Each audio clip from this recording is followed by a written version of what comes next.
శ్యామ్ వాళ్ళ నాన్న మాకు పర్మిషన్ ఇచ్చిన తర్వాత ప్రాబ్లం ఏంటి అంటే కాలేజ్ మేనేజ్మెంట్ దగ్గర హాస్టల్ వార్డెన్ దగ్గర పర్మిషన్ తీసుకోవడమే. ఆ తర్వాత మేమందరం కలిసి ఆ పర్మిషన్ కోసం ప్రయత్నించాం. మంచంలో పడ్డవాడిని చూసుకోవడం చిన్న పనేం కాదు.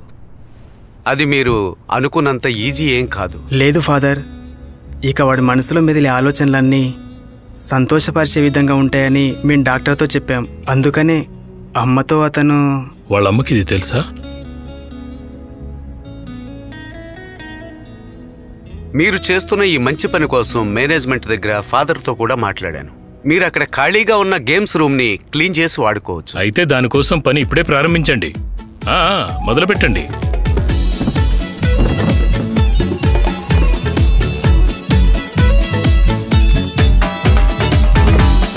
శ్యామ్ని మళ్ళీ మామూలుగా మార్చడానికి డాక్టర్ చెప్పిన విషయం ఏంటంటే వాడు ఏ టెన్షన్ పడకుండా ఎప్పుడూ సంతోషంగా ఉండాలని. దానికోసం మేము చాలా ప్లాన్ చేసాం. వాడిని నవ్వటానికి మేము ఎన్నో తమాషాలు కూడా చేసాం. వెళ్తున్నారా? ఇప్పుడు ప్రశాంతంగా ఉందా మీకు?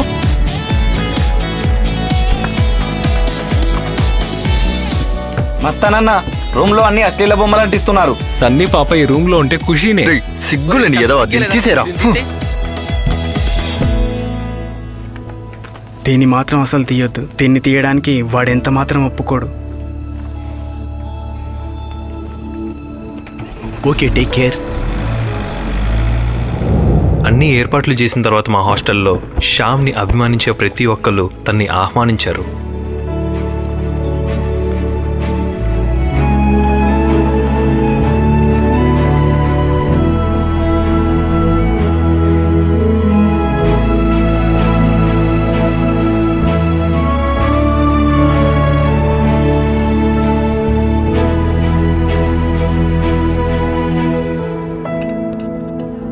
కొంచెం left left left. Okay okay, done.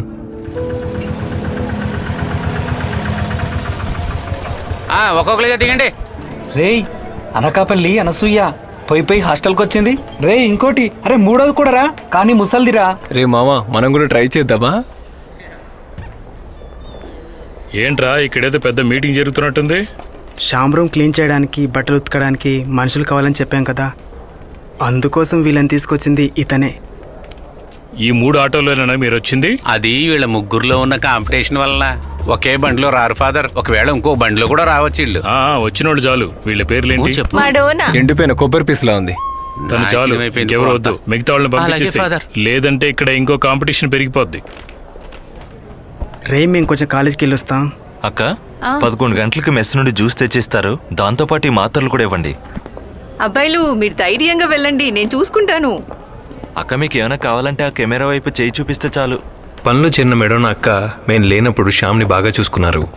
క్లాస్లో ఉన్నప్పటికీ మా దృష్టి మొత్తం శ్యామ్ మీదే ఉండేది. ఓకే అక్క, మీరు బయలుదేరండి. సరే బాబు, రేపు వస్తాను. సరే, గుడ్ నైట్. శ్యామ్ పరిస్థితి తెలిసిన డాక్టర్ మేము చేసిన పనులు చూసి చాలా సంతోషపడ్డారు. అంతేకాకుండా వాడి నమ్మకాన్ని బలపరచడం కోసం ఇంకొకరిని తీసుకొచ్చారు. ఇంతకన్నా చాలా ఘోరమైన పొజిషన్లో ఉన్న పాత పేషెంట్ తను. శ్యామ్, నేను చెప్పిన అంజలియే తను. ఒక యాక్సిడెంట్ తర్వాత అంజలిని హాస్పిటల్ తీసుకొచ్చినప్పుడు నీకన్నా ఘోరమైన పరిస్థితుల్లో తనుంది. చదువుల్లోనూ పాటల్లోనూ ఎంతో ప్రతిభ గల మన అంజలికి ఒక స్నేహితుడుండేవాడు. ఆ ఫ్రెండ్ ఎవరో తెలుసా నీకు? అతనే డాక్టర్ ఏపీజే అబ్దుల్ కలాం. అంజలిని కొత్త జీవితంలో తీసుకురావడానికి మాకు ఉపయోగపడింది ఏమిటంటే, అంతకుముందు ఆయన ఇచ్చిన ప్రసంగాల రికార్డింగ్స్ మాత్రమే. అవి వినిపించే మేము ట్రీట్మెంట్ చేశాం. వాడిని బాగు చేయాలంటే పట్టుదల, నమ్మకం ఉండాలని డాక్టర్ మాకు చెప్పారు. దానికోసం డాక్టర్ చెప్పిన ముఖ్యమైన విషయం మ్యూజిక్. వాడికి ఇష్టమైన ఏఆర్ రెహమాన్ పాటలే వాడికి వినిపిస్తూ వచ్చాం. అది ఉపయోగపడటం వల్ల నెక్స్ట్ డే మేము క్లాస్లో ఉన్నప్పుడు, ఏంటో ఈ క్లాసు ఒక్క ముక్క కూడా అర్థం కావట్లేదు. నీకేమైనా అర్థమైందరా? సరే, ఇప్పుడే వచ్చేస్తాం సార్.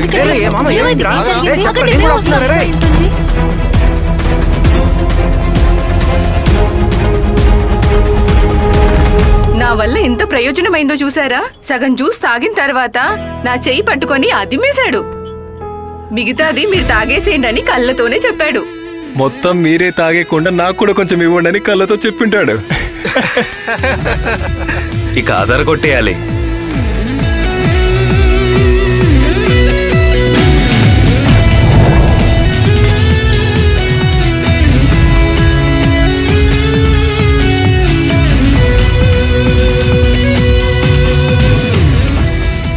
దేనికోసం అయితే మేము కష్టపడ్డామో అది వాడి చేతి కదలికల వల్ల నయమవుతుందని మాకు నమ్మకం కుదిరింది. అది ఓ పండగలా జరగాలని మేము అనుకున్నాం. సోను కొట్టే వాటర్ డ్రమ్స్ అలాంటివి ఎన్నో కార్యక్రమాలు అక్కడ జరిగాయి. ఆ విషయాలన్నీ వాడిని సంతోషపెడతాయని మేము నమ్మాం. ఆ నెక్స్ట్ డేనే వాడిని మేము హాస్పిటల్కి తీసుకుని వెళ్ళాం. ఇలాంటి సమయంలో వాడు మాట్లాడే సందర్భం వచ్చిందంటే అది వాడికి చాలా ప్రయోజకరంగా ఉంటుందని డాక్టర్ మాకు చెప్పారు. నెక్స్ట్ స్టేజ్ ఫిజియోథెరపీనే. కాలేజ్కి వెళ్ళేటప్పుడు వాడికి నమ్మకంగా ఉండటానికి, ఇష్టంగా ఉన్నప్పుడు వాడుతూ ఉండటానికి మస్తాన్ వాడికి సాయంగా ఉన్నాడు. కానీ చాలా మంది దీన్ని కారణంగా చూపించి కాలేజ్ ఎగ్గొట్టడానికి అక్కడే ఉండేవాళ్ళు. రే విజయ్, వీడికి నచ్చిన ఛానల్ వచ్చినప్పుడు చెప్పు. నీకు సంతోషం కలిగించే ఏదైనా విషయం నీకు చూపించాలనే ఉద్దేశం మాకిప్పుడంతా. అలాంటిది ఏమైనా ఉందన్నా? ఇంకో ఛానల్ పెట్టనా? ఆ ఫైట్ వీడు ఖచ్చితంగా చూస్తాడు, అది కన్ఫర్మ్, అంతే కదా? ఫైట్ ఇది మార్చే. అయ్యో ఇది చూడక్కర్లా, మర్యాదగా మార్చు. మన దేవుడు మనకి చెప్తున్నాడు. మార్చుకో మార్చుకో, ఆంటీ ఏం చేస్తుందో చూడరా. అదే పెట్టు. ఇప్పుడు కరెంటు పోకూడదు, అది చాలు, ఇది చాలు. వీడి మనసు చెప్పేది నాకు వినిపిస్తుంది. నాకు వినిపిస్తుంది. ఎవరా అది? రే ఫాదర్ రా. తర్వాత రమ్మని చెప్పు. చాలా మార్చు. స్తోత్రం. హల్లెలూయా. అందరూ మారిపోయారా? దీని గురించి నేను చెప్పేది ఏంటంటే హల్లెలూయా. చూస్తుండడం మాత్రమే కాదు, చూసిన ప్రతిదాన్ని ఫాలో అవుతూనే ఉండాలి. ఆశ మట్టుకు ఉంది ఫాదర్, మరి అవకాశం మొత్తం దొరకట్లే. అవకాశం కూడా నేనే ఇప్పించాలా? వెళ్ళు చదువుకో.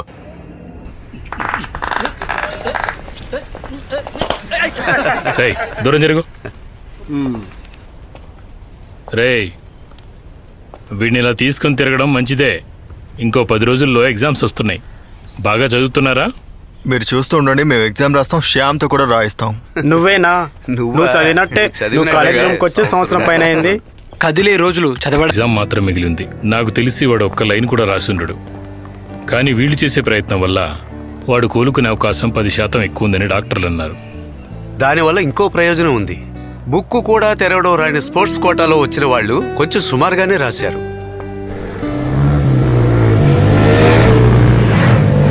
చూసెల్రా.